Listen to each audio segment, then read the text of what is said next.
Welcome to Real Talk. I'm Faisal Karmali. In my conversation with Dr. Jaffer, he is the CEO of TREC Dental. He talks about how the government imposed some cuts to his top line, affecting his revenue. Yet he still came through. How did he do it, and what tips does he have for you? Let's get started. Take care of the top line and the bottom line will get there, versus looking at a lot of people will look at the bottom line and they'll continue to cut. And we see that, you see that in Calgary a lot too. I mean, it's a tough economy to Your be competitors are doing that. Your competitors right now are cutting staff. They're cutting services. Yeah. They're not spending on marketing because the bottom line has been affected. You're saying do the opposite. Yeah, I completely think that you need to do the opposite. I mean, we're growing. I mean, it's been unfortunate, but just in the last 2 years, there's been 3 dental clinics that have gone bankrupt in Calgary. And nobody talks about that. Yeah. Right? Like dentistry, everybody says, well, all the dentists are doing well. It's not the case because there are market forces that affect you. But we were one of the first offices to accept the fee guide as soon as it came out. And that took a huge chunk off of our bottom line. It made things have to be a little different. But it was interesting for us. As soon as that came out, we actually had a quick town hall with all of our team members. Okay. Said, show up if you want to, not everybody in. So about 60% of our team members came to an evening meeting. Nobody was paid to be there. And we said, so here's the deal. If we want to follow the fee guide, we're going to have to cut. It's about 8% off of our top line. That's going to affect things. What we want to do is we want to freeze everybody's wages for a year, and that's how we think we can manage it. It's still going to cost us something, but what do you guys think? And so instead of cutting people like we hear some people having to do, it's like, oh, well, we can't afford it, so we're going to have to cut a staff member. We gave them the opportunity to follow it, and they said, yeah, we'll take a wage freeze for a year, and we'll implement this, and it worked. It worked fantastic. We had more patients actually join the office that year than we lost. So let's take you out of your realm as a dentist and say there are businesses out there that get some sort of guide sent to them. Yeah. It may not be from the government. It might be a competitor. Yeah. It might be an external force when we have Amazon or whoever else out there saying, this is the new price we're charging for ABC product. And now everybody has to kind of fall in line or compete differently. You stayed with the guideline. Yeah. You didn't have to. No. And that was a team decision. Yeah, it was. And we said, what's best for the patient? Because at the end of the day, it's your customer that you're serving. Correct. So what's best for the customer?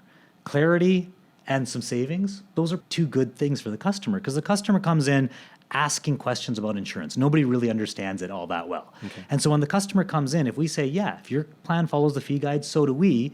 So if a filling is $100, it's going to pay $80, you're going to pay $20. Does that make sense? And easy, right? Versus them saying, we're not sure what it's going to cost, but it's going to be, we're charging about $115 and we don't know what your insurance company's paying. And then you get to the front afterwards and it's $45 and you're like, I thought I had 80% coverage, right? And it turns into a conversation that's challenging for people. Yeah. So people like clarity. Customers like to know what they're in for. The biggest challenge I find that customers have is not knowing. Even in professional services, they go in to meet their lawyer or accountant. How much is this going to cost?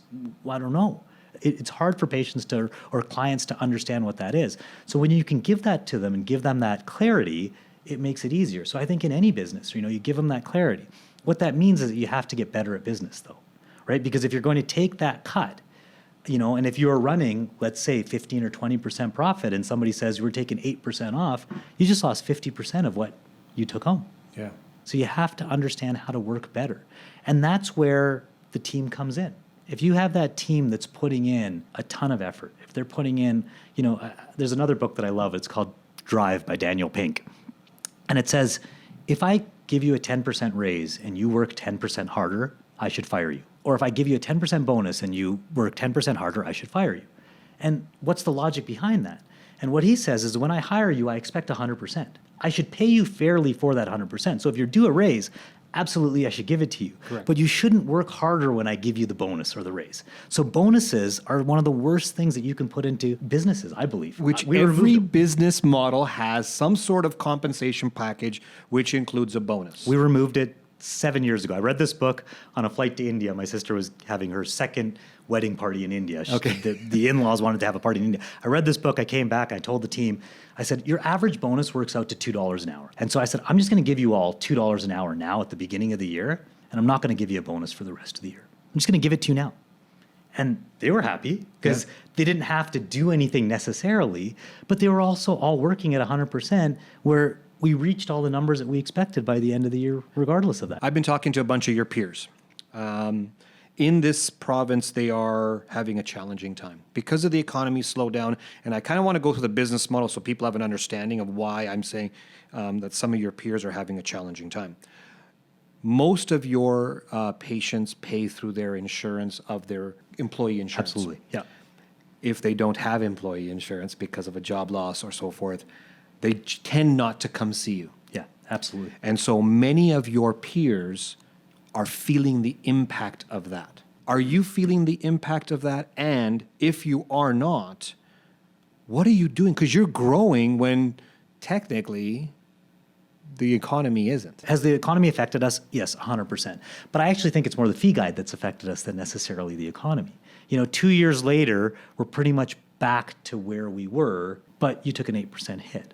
So you've had to grow 8% over 2 years to get back to zero. Correct. And so we've found that we've done that. So yeah, we're growing in an economy that's contracting or not doing as well, and dentists are struggling. And I think that they miss the fact that your team is that important. Here's my favorite part of this entire clip. He highlights about why his team is so important. And he mentions an author by the name of Danielle Pink, who says bonuses are not the right thing for a business. How many of us business owners bonus their staff? Well, what an interesting concept. If you're not bringing 100% to the table and you're going to give me more if I give you more, that's a problem on the culture of the business of its own. Now, Dr. Jan Jaffer changed this concept, went back about 6 or 7 years ago and said, let me just give you $2 more per hour now and call it a day. And he's getting 100% out of his employees. That's what I think every business owner needs to understand. How do you get highest productivity? More importantly, how do you make sure that you're getting 100% out of them? I would love to hear your comments on that. The second piece that really got my attention was clarity of prices.